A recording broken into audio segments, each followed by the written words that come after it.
Yun, orasyon na pamarusa.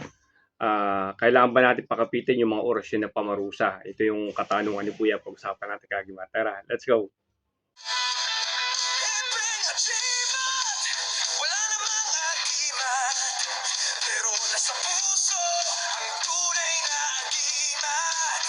Isigaw mo bro, ang lakas ng loob. Kahit walang agimat, laban tayo.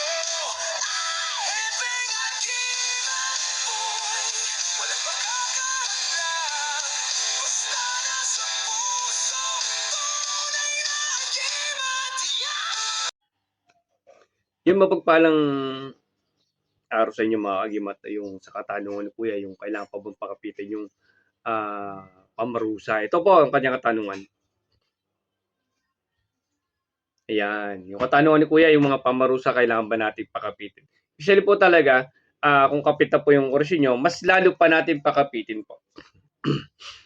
Kasi po, hindi po pwedeng pagka nakarga na po sa inyo, mapapaganin nyo na po, ay hindi nyo na pa kakapitin ng mas malakas po. Kaya kagaya din po ng mga poder na ginagamit natin, pinapalakas din po natin yan sa pamamagitan po ng iba't ibang klase ng pamamaraan. Merong walang debusyon, tinatawag natin. Meron silang debusyon na tinatawag.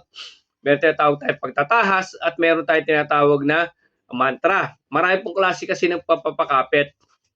Pero kasi ganito po yung pamamaraan ng iba.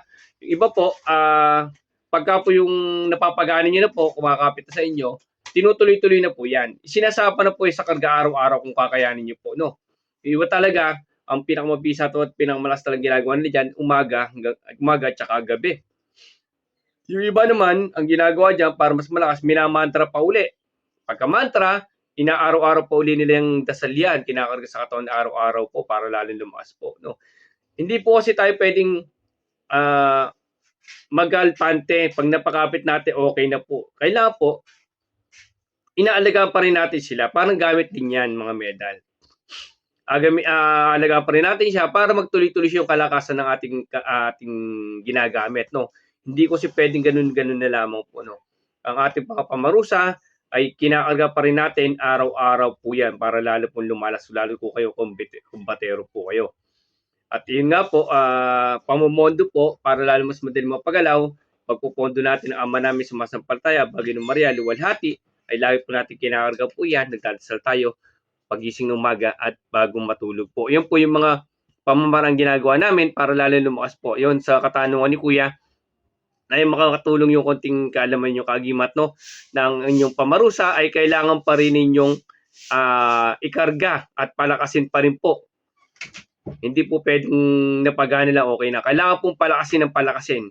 Habang inaasahan nyo, lalo siya lumalakas. Ngayon kung araw-araw na mo kayong gagamot, maraming pasyente, okay na po yun. Araw-araw ginagamit nyo, nakahasa po yung araw-araw. Yun. Pero kung minsan lang kayo maggamot at minsan lang pasyente nyo, kailangan po araw-araw ikarga nyo. Pero kung araw-araw may nakapilang pasyente sa inyo, araw-araw may kumukumbati kayo, ibig sabihin, araw-araw nagagamit nyo, araw-araw nakahasa po siya. Kasi po, pagka hindi nyo ginamit yan, napurol po yan. Pagka ginamit nyo lagi yan, lalong nakahasa po yan. Kaya po, kung may pasyente kayong araw-araw, okay po yan. Doon nyo na gamitin, nakahasa na po yan. Pero kung minsan lang kayo gumamot at minsan lang pasyente nyo, karga nyo araw-araw para lalong lumakas po siya. No? Kung hindi pakapitin nyo muna mabuti sa inyo. No? May pamagitang iba, mantra, at tapos yung pagdadarasal ng cross, yung 36912, at tapos yung pagtatahas, yung wala debusyon, at pagdidebusyon. Maganda po, mapalakas pa rin natin lalo. Kasi po, ang kalaban, ipalakas din ng palakas. Maraming salamat. God bless inyo lahat.